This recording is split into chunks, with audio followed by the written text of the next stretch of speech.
I'm sorry, what now? Also about a dog. My sick friend, Emmy. So she had a couple of friends who had moved to Manhattan after they graduated from college and had just gotten jobs there. And they moved into this little apartment and they really wanted a dog, so they got a dog. They went to the pound and they chose one and they took it home. But a couple weeks after they got it, Emmy's friend came home and found the dog dead in the middle of the living room floor. And she was like, oh, she was sort of heartbroken and upset. And then she sort of got herself together and was like, all right, what do I do with a dead dog in Manhattan? Like, what am I going to do to take care of this? And she thought about it for a while. She's like, well, I'll call the pound, and I'll see what happens with the pound. So she calls the pound back and tells them what happened, and they're like, oh, we're so sorry. We didn't know it was sick. Like, you know what, just bring it back to us, and we'll take care of it for you. And she's like, oh, okay, great. So she hangs up, and then she's like, I live in Manhattan, and I don't own a car. How do I get a dead dog from my apartment to the pound? A police. And so, yeah. And so she's kind of thinking about it, and she's like, well, the only thing I can do is take the subway. And you know what, there have been worse things on the subway, so I'm going to have to, like, figure this out. Most of the people. Yeah. How So she cruel. takes the dog, and she, like, wraps it in a towel and kind of tapes it up. And they had recently moved, and they had a bunch of boxes, so she took the computer box from the computer they just bought and threw the dog in there. What kind of and taped computer it was shut. it? It was a computer, and so she puts it in there, and she tapes it shut. It's important.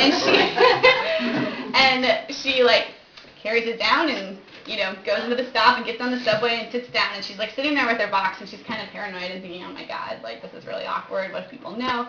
And she sees this guy kind of eyeing her, and Somebody's she's like, gonna steal it. oh my god, like what's going on? Like something smells bad, or he can see some fur sticking out. This is, oh, my dead dog. And she's kind of worried about it, but finally she gets to her stop, and she's like, okay, and she like bolts off the train. And she's going through the turnstile, but she's kind of getting stuck in the turnstile as she's leaving the subway.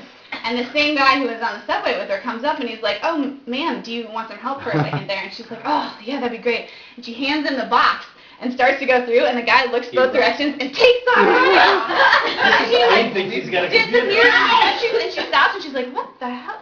Oh, no, it's not a computer, it's a dead dog! And she's like screaming after him. Is this a true story? This is also a true story. I have an almost identical story. Like literally almost identical. My friend Jody who lives in Manhattan.